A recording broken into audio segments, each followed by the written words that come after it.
Step into a 1950s living room and get ready for color. Not the soft, neutral kind we love today, but bold, joyful, unapologetic color. The 1950s were an explosion of style. After years of war and rationing, America was ready for fun, and the home became the stage for optimism.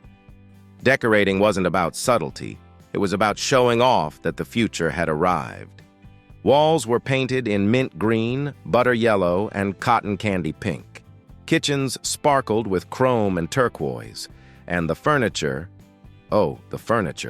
it looked like something out of a science fiction movie. This was the age of atomic design, inspired by space, atoms, and everything futuristic. Coffee tables had boomerang shapes, lamps sprouted like starbursts, and everything had curves, chrome, and confidence. If you owned a set of atomic lamps, you weren't just stylish, you were modern. People decorated like they believed in the future.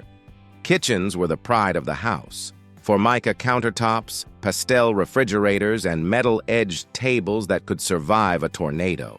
You'd see ads with smiling housewives standing next to pink ovens and lemon-yellow mixers, promising a life that was brighter. Literally.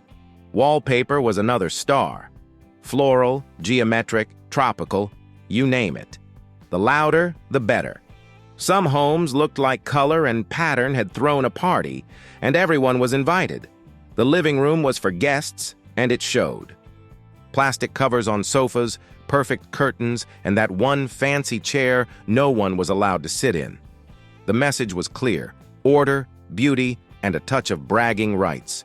And don't forget the television, the new centerpiece of the American home.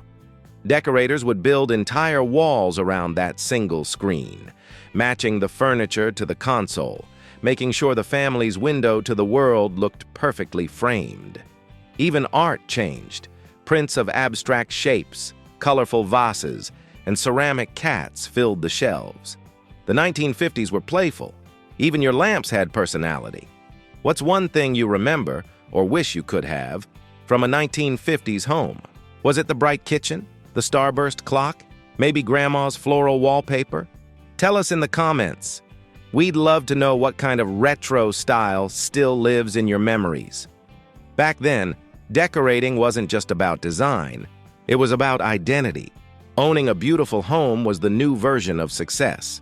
Families moved to the suburbs, bought their first house, and filled it with dreams in pink, green, and gold.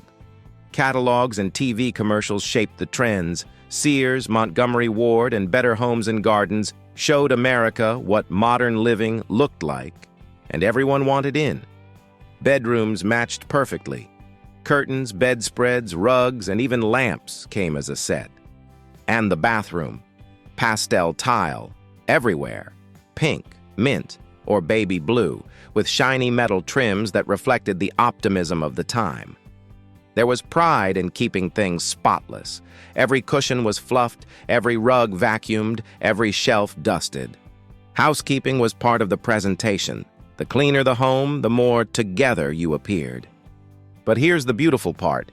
Even though the decor was flashy, the feeling was warm. Homes felt alive. The smell of coffee, the laughter from the radio, the hum of conversation. Every corner had energy. It wasn't perfect, but it was personal. People decorated not to impress, but to express joy. Looking back now, it's easy to smile at the boldness. Pink bathrooms, atomic clocks, and plastic-covered couches might seem funny today, but back then they were symbols of hope, color, and life after hard years.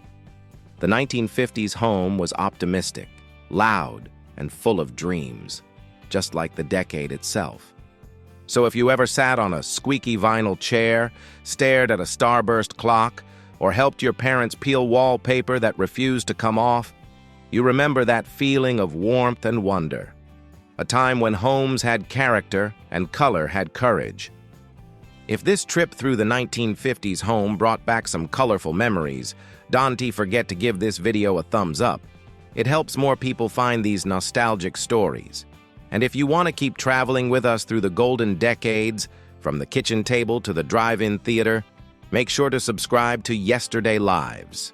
We've got plenty more stories coming, one room and one memory at a time.